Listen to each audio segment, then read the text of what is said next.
Hi there, thanks for checking out our Holden Captiva 7 we have here. This one here's got the alloy wheels on it. Just recently come in, a local car down here. You got the projector headlights as well. Really good through the bonnet, as you can see, with very minor stone chips, if anything. Coming down through the side, got the plastic flares throughout. Keyless entry, and this one does have a sunroof.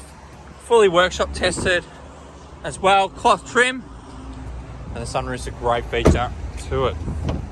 Coming through into the back, plenty of room. Power socket in the back. Sunroof rakes are a great feature for family. Plenty of room to get into the back and into that seating. Child restraints on the back of those seats as well.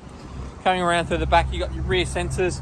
Rear bumper is unmarked, and you've got your rear seats, which you can put one down on its own.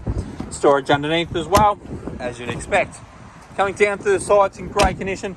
The only marks I can pick, there's just a couple ones over this flare. And unfortunately, there's not much you can do with them unless we replace it. But overall, the rest of the car is in excellent condition. You've got your controls through here, cruise control as well, and you've got your handbrake and also hidden compartments down here. So we'll look forward to speaking to you soon if you've got any queries.